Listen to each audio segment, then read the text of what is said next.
Biasanya manusia itu seperti ini, yin yang sebaik-baiknya orang ada potensi jahat dalam dirinya yang belum terstimulasi. Sejahat-jahatnya orang ada kebaikan di dalam dirinya. Yang ini kalau kita sentuh terus ini mau besar.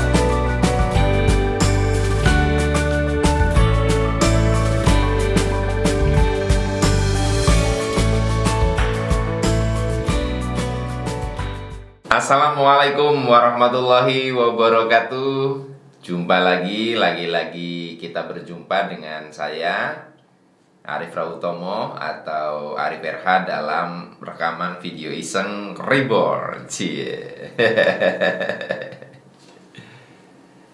Ya teman-teman, dalam video kali ini tema yang akan saya diskusikan dengan Anda, saya bukan diskusikan ya, saya bicarakan ya. Gak bisa dua arah. Temanya adalah menggandakan diri mungkinkah? Menggandakan diri mungkinkah? Teman-teman, menggandakan diri itu maksudnya kita jadi satu, jadi dua, jadi tiga, atau lebih banyak dari itu. Kalau dalam film kartun itu, contohnya Naruto, itu ada yang namanya jurus Kagebunshi no Jutsu. Itu Naruto bisa menggandakan dirinya menjadi banyak, bisa kembaran itu jadi banyak banget. Tapi kan itu di dalam film kartun ya. Mungkin gak sih kita di dunia nyata seperti ini melakukan itu? Teman-teman semua, saya dulu waktu zaman masih sangat sering banget wirid puluhan ribu kali yang saya bahas di video fase kedalaman zikir itu sering sekali menemukan sebuah fenomena. Beberapa teman saya itu ngomong, "Rip, aku kemarin lihat kamu di sini loh." Ya, padahal saya di rumah gitu. Jadi pada waktu saya itu sering masuk ke dalam kedalaman zikir di mana kesadaran saya meluas, itu sering sekali ada teman saya yang melihat saya di tempat di mana saya sebenarnya nggak ke situ. Lalu yang dia lihat siapa gitu kan? Nah, kalau otaknya nggak nyandak atau orang yang pengetahuannya kurang kan lagi-lagi itu ya, wah itu jin, itu jin, wah pasti jin lagi gitu. Kenapa jin ini selalu jadi sasaran? Nah, penjelasannya kok bisa gitu gimana ya? Sampai akhirnya saya mengenal ilmu-ilmu fisika kuantum. Bagaimana sebetulnya diri kita ini yang juga memiliki dimensi-dimensi bisa melakukan hal-hal yang amazing seperti itu. Tentunya Anda pernah mendengar dari kisah-kisah lokal tradisional, misalkan ada seorang kiai, ulama yang disegani, yang ilmunya tinggi, dan banyak jamaah haji yang kemarin saya waktu tawaf di Ka'bah kok lihat bapak ya, waktu tawaf di Ka'bah kok lihat bapak ya. Padahal Pak Haji itu nggak naik haji, dia ada di di rumah, dia tidak kemana-mana. Nah, dalam kasus itu sebetulnya fenomenanya mirip dengan yang saya alami itu. Cuman di sini mungkin ada kecurigaan pemikiran kita kan. Ya mungkin bisa saja dia berhalusinasi, dia melihat bayangan dirinya sendiri yang mungkin begitu ngefans dengan Pak Hajinya. Bisa begitu juga. Cuman dalam kasus-kasus tertentu kayak saya itu kan, masa sih teman saya sampai ngefans mikirin saya, terbayang-bayang jatuh cinta, dia cowok gitu. Kok melihat saya? Mungkin juga saya yakin ketika orang sedang tawaf itu boro-boro mikirin nanti ketemu Pak Haji ya.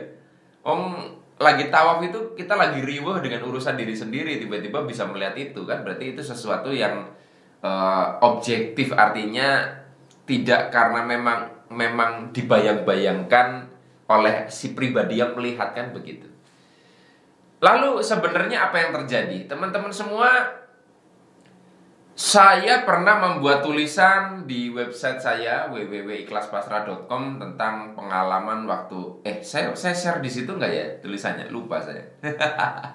Tapi di notes Facebook saya masih ada kayaknya. Saya pernah cerita bagaimana dulu saya menjalani satu ritual wiridan ilmu gaib, di mana di situ saya suruh wirid apa ya? Saya lupa, ada ayat-ayat Quran yang dibaca untuk amalan. Kemudian saya itu bisa membuat sebuah benda imajiner. Jadi misalkan saya membayangkan ada pecut gitu ya, membayangkan ada pecut dengan bentuk seperti apa, lalu saya bayangkan saya ikat gitu di pinggang. Nah, waktu itu saya masih ingat, saya masih SMA, dan ternyata teman saya di angkatan baru, saya kan baru masuk SMA kelas 18, namanya Rakiman.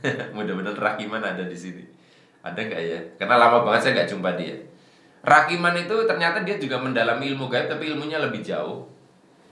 Pertama kali ya, mungkin hari seminggu pertama baru masuk SMA, setelah upacara bendera hari Senin, si Rakiman ngomong, "Kamu ke sekolah kok bawa-bawa pecut?" Kaget saya, karena kok bisa dia tahu. Dan saya kan nggak pernah cerita-cerita. Artinya kan sesuatu yang imajiner di pinggang saya itu bisa dilihat oleh orang lain. Dan saya tidak menceritakan itu. Artinya dia melihat as it is. Dia betul-betul melihat itu. Akhirnya di situ saya melihat, sudah mulai meyakini bahwa yang namanya pikiran itu bisa mencipta sesuatu. Tapi kan balik lagi penjelasannya, karena dulu belum paham, ya pakainya penjelasan ilmu gaib. Sampai kemudian mengenali dunia fisika kuantum, akhirnya saya mengerti bahwa ternyata pikiran kita itu sebenarnya mencipta. Apapun yang kita bayangkan, pikirkan, rasakan, itu sebenarnya mencipta sesuatu, tetapi di dunia kuantum, di dunia getaran, di dunia vibrasi, di dunia frekuensi. Yang kalau misalkan seseorang itu dalam kondisi gelombang otak yang pas, itu bisa melihat itu. Itulah yang sebabnya saya pernah katakan, seorang anak yang lebih banyak dalam kondisi hipnosa, itu kan bisa melihat hal-hal yang seperti itu. Ketika misalkan si anak melihat hantu misalnya, di situ ada ibunya, bisa jadi dia betul-betulan melihat hantu, atau dia melihat sebuah proyeksi dari ibunya sendiri yang mungkin sedang ketakutan, sedang punya masalah dan sebagainya. Jadi hantu yang menciptakan hantu itu bisa saja adalah getaran ibunya sendiri. Tapi yang bisa ngelihat justru anaknya yang masih dalam gelombang otak yang relevan dengan itu. Ketika sudah dewasa kan kita kebanyakan ruwetnya, sehingga untuk bisa mengakses kemampuan-kemampuan seperti itu tuh jadi susah kalau nggak dilatih. Nah, saya pernah juga ikut sebuah pelatihan judulnya Quantum X Formation ya. Guru saya namanya Ivan Minarno, di Facebook ada. Itu juga di situ diajarkan tentang sebenarnya ada 11 dimensi, tetapi kita diajarkan hanya sampai 8 dimensi. 7 atau 8 dimensi, dan bagaimana caranya kita mengoptimalkan diri kita di beberapa dimensi. Nah, di situ ada juga satu dimensi di mana kita bisa membuat diri kita jadi banyak. Ya, dan kalau kita sering melakukan itu akan membuat duplikatnya kita tuh bisa kelihatan sama orang, dan ini betul-betul nyata. Simpel sekali sebenarnya, hanya menggunakan imajinasi dengan gelombang otak tertentu, tapi agak susah untuk dijelasin di sini ya. Anda ikut aja kelasnya Mas Ivan. Nah, di situ akhirnya saya menyadari bahwa yang namanya manusia itu luar biasa. Kita ini adalah makhluk yang sakti sejak bawaan lahir, sampai kita tidak perlu melakukan hal-hal yang rumit untuk melakukan itu. Sangat-sangat simpel sekali. Dan kita seringkali tidak sadar gitu loh untuk melakukan ini. Dan beberapa kasus pernah curhat di media sosial saya juga, ketika saya membahas ini, ada seseorang yang ibunya tuh melihat dirinya sendiri, melihat dia sedang berjalan ke ruang tamu misalnya, padahal dia nggak di rumah. Siapa yang dia lihat? Ya sekali lagi, kalau penjelasan nggak pakai otaknya ya bilangnya jin. Nah, tetapi sebenarnya fenomena ini sebenarnya adalah fenomena bahwa diri kita ini sebenarnya ada satu dimensi-dimensi yang ketika kita masuk ke situ, itu bisa mencipta gitu. Yang kalau misalkan terus intensitas getarannya kuat di situ, maka penciptaan itu akan melompat menjadi sebuah realita. Ya, seperti halnya Anda menginginkan sesuatu, frekuensinya pas, ikhtiarnya pas, suatu saat akan menjadi kenyataan hidup Anda. Nah, sebetulnya untuk hal-hal yang aneh-aneh kayak menggandakan diri kita jadi banyak dan sebagainya itu berlaku juga. Tetapi saya tidak tahu apakah itu bisa nanti mewujud menjadi orang sungguhan atau tidak, atau manifestasinya nanti ada orang yang anaknya tuh mirip dengan kita. Kan sangat mungkin bagaimana manifestasi. Dan Anda sering lihat banyak juga misalkan orang-orang biasa mirip artis, kan ada tuh acara-acara di sinetron. Itu kan sebenarnya secara tidak langsung terjadi sebuah duplikasi. Walaupun pasti ada prosesnya secara normal ya. Dia menjadi bayi, dilahirkan dari orang tua tertentu dan sebagainya dan sebagainya. Nah, intinya teman-teman, kalau yang ingin saya sampaikan adalah bahwa ketika kita berhubungan dengan hal-hal yang gaib, hal-hal yang aneh ya, sebetulnya ada penjelasan rasionalnya. Ada penjelasan-penjelasan fisikanya. Hanya karena kita belum memahami ilmunya, makanya kita menganggap itu metafisika. Jadi, mungkinkah kita menggandakan diri kita? Sangat mungkin. Sangat-sangat mungkin.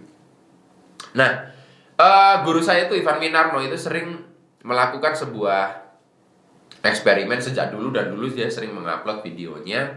Dia membuat penggandaan dirinya tuh yang namanya human. Human itu dia tugaskan untuk ngantri di bank. Misalnya, tolong ya, kamu ke bank dulu, nanti saya nyusul gitu loh. Itu selalu nanti ketika dia ke bank, itu posisi kosong. Karena entah kenapa jadinya orang itu tidak mau ke bank di jam itu. Jadi gini, ibaratnya tuh bank itu tuh jadi kosong gitu loh. Dan di situ tidak ada siapa-siapa sebetulnya. Tapi sebenarnya secara frekuensi tercipta sebuah keadaan itu seolah-olah penuh. Siapa yang melakukan itu? Yaitu adalah duplikatnya dari guru saya itu yang seolah-olah banyak yang antri, sehingga menciptakan orang itu enggan untuk ke bank itu pada saat itu.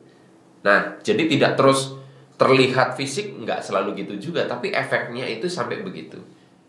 Tapi kalau gelombang otaknya pas, bisa sekali. Itulah sebabnya teman-teman, Anda coba cek video-video saya yang lama banget tentang gelombang otak alfa, beta, alfa, theta, delta dan sebagainya itu. Saya cerita tentang bagaimana bawah sadar terbuka, salah satunya adalah kondisi gelombang otak. Seringkali orang yang mengaku melihat penampakan atau sekeletapan bayangan itu pasti dari sebelah sini, sekilas gitu loh. Tapi ketika dilihat begini malah nggak terlihat. Yaitu karena area sini itu kita kan tidak terlalu menempatkan fokus konsentrasi pikiran sadar ya, sehingga di sini adalah area bawah sadar. Nah, itu sebabnya sebenarnya seperti itu. Seringkali makanya orang melihat proses orang tergandakan dirinya itu juga, itu kayaknya mana tadi Pak Haji? Jadi sekilas ketika dilihat begini hilang. Ya karena itu zona bawah sadar yang menangkap frekuensi-frekuensi tertentu. Banyak sih sebenarnya film-film science fiction yang membahas ini ya. Kalau Anda pernah nonton film The One yang Jet Li itu bertemu dengan Jet Li dirinya sendiri, itu juga adalah satu bahasan kajian fisika sebetulnya, bahwa dalam multiple universe itu sebenarnya diri kita banyak. Arif RH itu banyak, nggak cuma satu di sini, ada juga di semesta yang lain.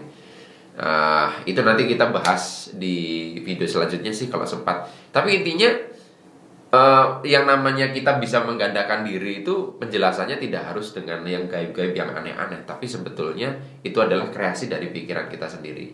Coba saja Anda iseng-iseng ya, kalau Anda mau tidur tuh kan, itu kan secara natural Anda masuk dalam kondisi bawah sadar open. Anda imajinasikan Anda berada di satu tempat tertentu. Iseng saja Anda lakukan itu beberapa kali, gambling aja, tidak usah dengan harapan apa gitu. Nanti perhatikan, kalau Anda melakukannya sering, akan ada suatu saat teman Anda melihat Anda di tempat lain. Nah, itu kebetulan ketemu saja antara Anda yang sedang melakukan itu dan gelombang otak dia yang pas berada dalam keadaan getaran tertentu, sehingga bisa melihat proyeksi dari pikiran Anda. Sederhana sekali kok, tinggal dicoba aja. Hanya ini yang bisa saya bagikan dalam kesempatan kali ini, mudah-mudahan bermanfaat. Sampai ketemu lagi dalam rekaman video iseng reborn yang selanjutnya. Saya akhiri, billahi taufiq wal hidayah. Wassalamualaikum warahmatullahi wabarakatuh.